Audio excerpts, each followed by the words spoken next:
Welcome back to Blackacre Ranch, everybody. All right, so we've got to follow up with those poo samples, make sure things are working as best we can actually, and check out the buffalo and see the progress after they've been wormed and how they've been doing. So that means calves a little bit, so we're gonna review a little bit about the calves, get some samples, and then check 98 and just the rest of the herd and how they've been doing. So keep with us.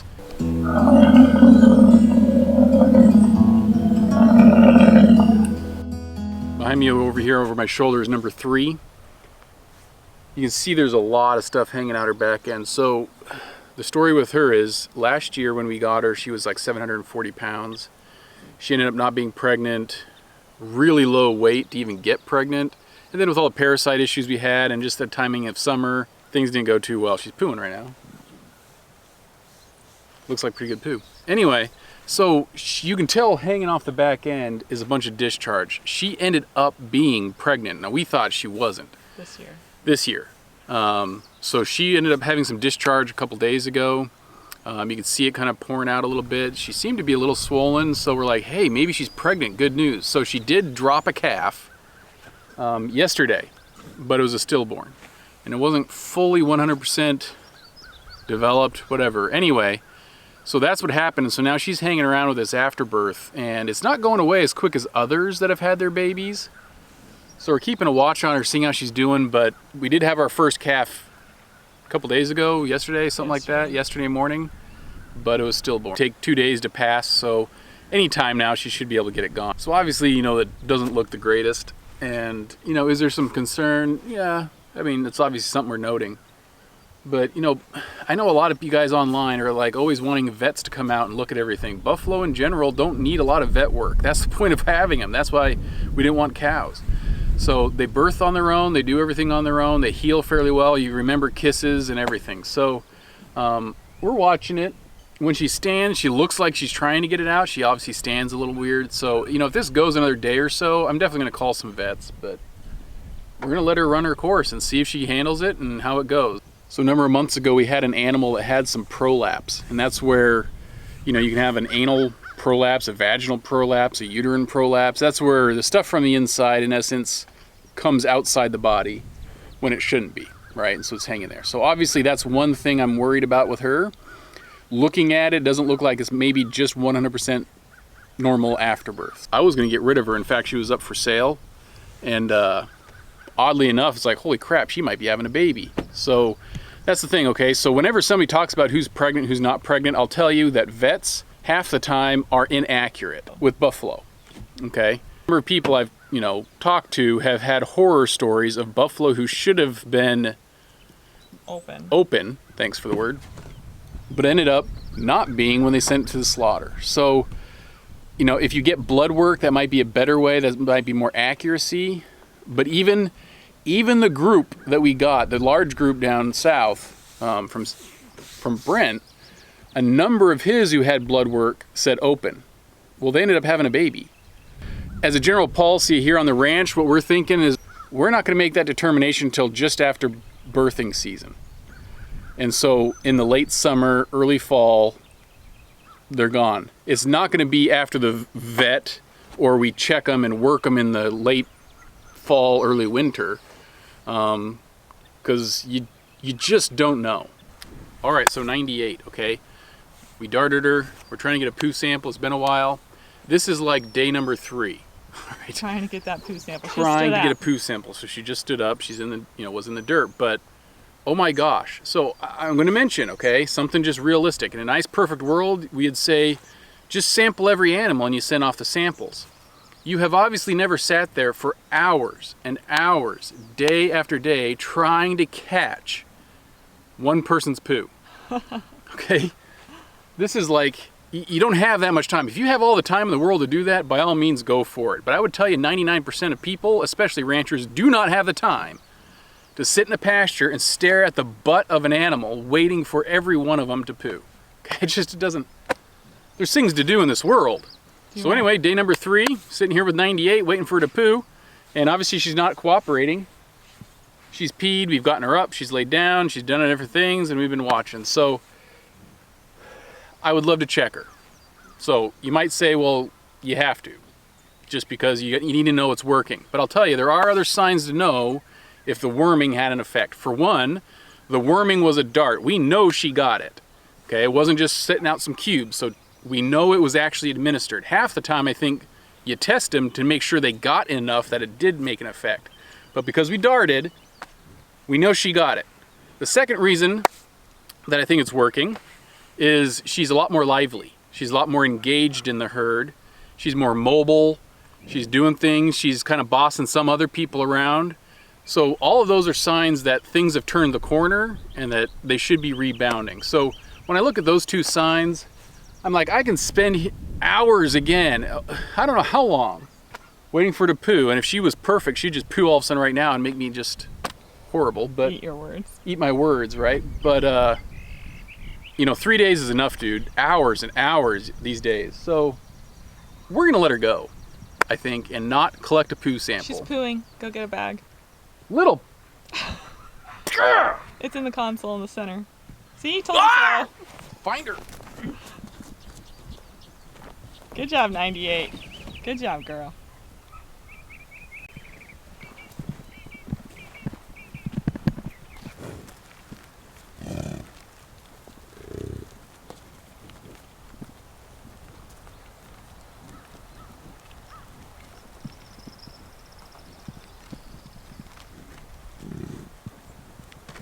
Tell you what, if you're to look at the quality of poo and make a determination about whether there's a worm problem, this is not one that should be a worm problem. Anyway, it's nice and chunky and thick. So anyway, right? So case in point though, she pooed. But it takes freaking hours and hours. And so the philosophy of waiting, just in general, to get a poo sample from every stinking animal is dumb. Like, I'm never gonna go that approach. Just not gonna happen. Poo sample. So now we got the babies, we got this one, we're gonna ship them off. Make sure she's doing fine. I totally don't think there's gonna be a problem. So for all of you green thumb people, driving around the pasture, we see poo piles and we have all these little dirt things around them. They're all over the place. Well, Steve was out helping out with some of the calf and some stuff, and anyway, he was mentioning, the understanding that these are like from dung beetles. So little like beetles that fight over rolls of poo and take them to their chickies and mate and feed their babies. Anyway, so these guys take the poo and they're burying it in the ground, and that's what we see on these little piles. And so they're like everywhere. So they're fertilizers for us. They take these and they just bury them in nice cute little dung beetles. Anyway, they're our friends. We want dung beetles. So it's actually kind of cool to look out at different spots and you see piles of dirt freshly by all these little pieces of poo. It's nice to know that we have dung beetles. I was wondering, like, do you buy them? How do you get them to your property? But anyway, looks like we're able to have them. So undoubtedly there's different types of dung beetles, I'm sure. You know, there's never just one. But anyway, if you want to see something hilarious, go look up the video, and I'll probably try and link it in the description. It's true facts about dung beetles. Anyway, it's pretty funny. This guy does an amazing job on stuff like that. So feel free after the video, click that down below and get a little laugh about dung beetles. So if you remember, a couple weeks ago we were telling you about the grass that's growing here, and it's actually really good. These guys over on this side are more so, because that's mostly where the bales of hay were. But we're gonna open this stuff up and we're gonna let the animals do this because I don't want to mow it, and we're not working yet on the pasture on the handling facility here. So just a real quick update. We've got just a little alleyway up here to do. I've got to get a gate, a slidable gate, so I'm working on that. I'm talking to a guy actually this coming week about it. So there'll be more to come with this, and I want to do an overview of things to look for in your handling facility, how you kind of set it up. You got gathering pens, you've got the alleys, the chute, the post sort pens, and all sorts of stuff. So keep with us for all of that down the road. But look at this grass. So we're gonna actually open things up and let the buffalo in here, shut the gate, and let them eat what they want.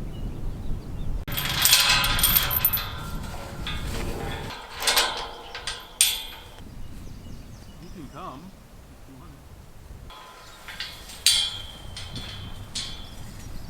So what's your guess? How long do you think it'd take them to eat all this grass out before we kick them out again?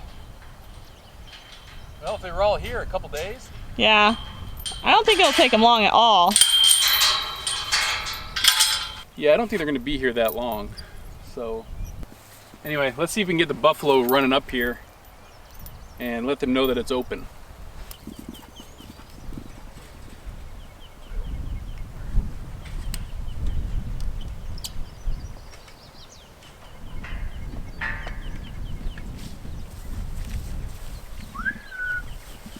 Little buffalo. Too bad we don't have a bag to shake.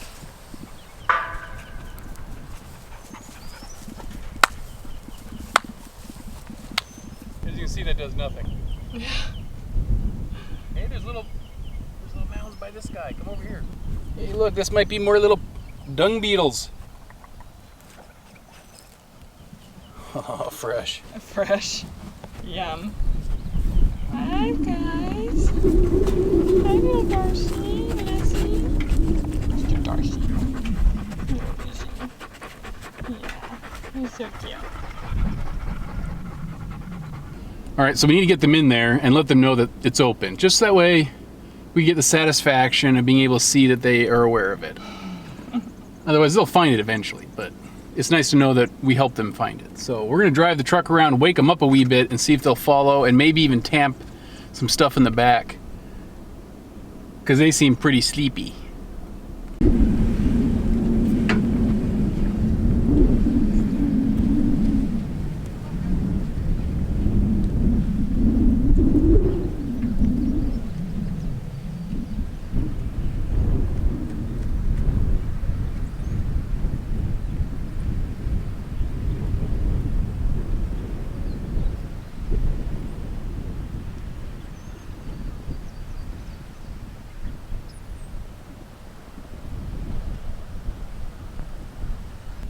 Hey, Bartok.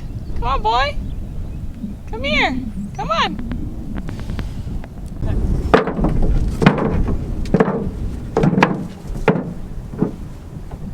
Here some come. All right, it's working.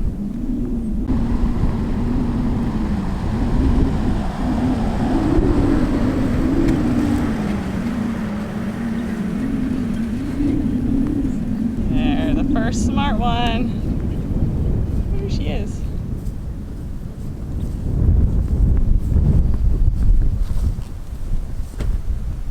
Who is this one? 99. Oh, 99, Carol. Nice. Oh, that was it. That's all I needed.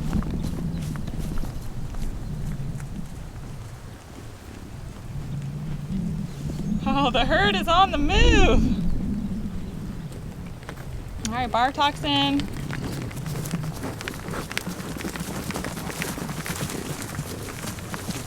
They're so funny. Here they come.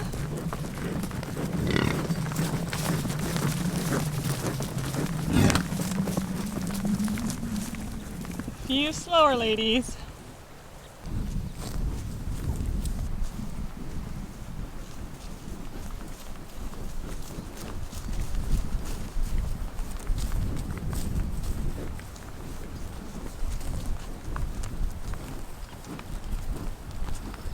Our last stragglers, we've got Aaron, number 3 Lindsay.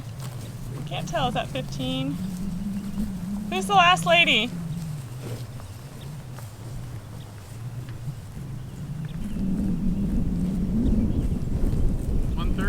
Oh, 130.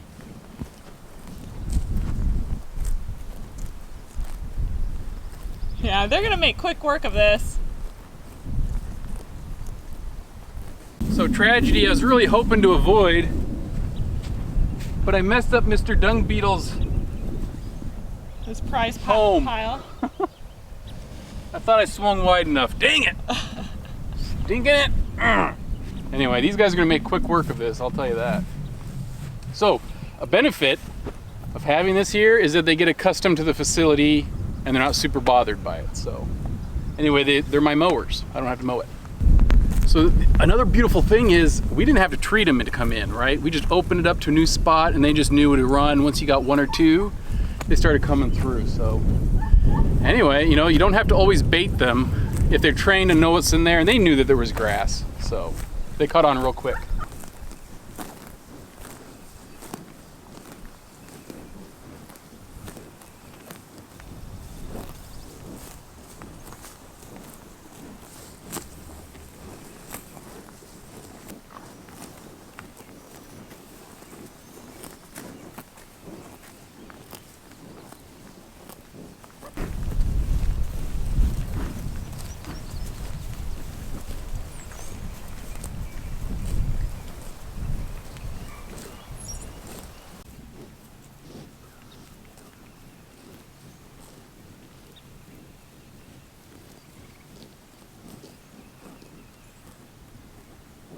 So I know a lot of these videos recently have been about fencing. We've been doing pens A, B, and C for the babies, the post-sort pens. Anyway, this is why it's like we just got to keep pushing forward on this fencing. The buffalo love to come to the new grasses. They love to rotate. They don't want to be fed hay bales all the time. So I know, you know, we're trying to give you guys some good content of different things we're doing, but a lot of it is crap. We're just pumping through on this fencing because out there is pasture 5 and 4, and we've almost got their feed spot over there ready too. And there's a lot of good vegetation out there. I'd love to get the buffalo over. So this is the stuff I like to see, not necessarily feeding bales of hay all the time and letting him eat that stuff. So anyway, this is why we have a bunch of fencing videos.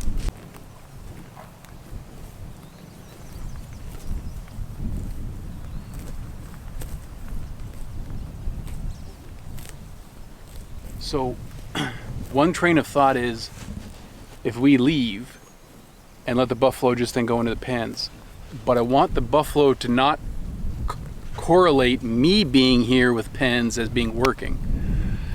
So I don't mind sitting here and letting them know that if I'm here, they can still safely go in those pens, which will make it easier when we start working them. So it's just kind of trying to, a little bit of a training effect on the buffalo, that they can feel safe there. And I'll go wander over there at times so they can realize I can still be there, and it doesn't necessarily always mean they're getting worked.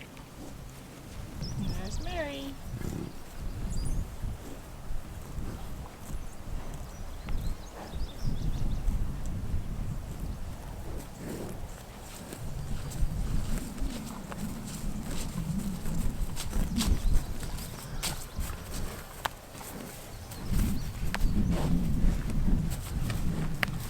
Hi, big boy. Yeah, Ahmed.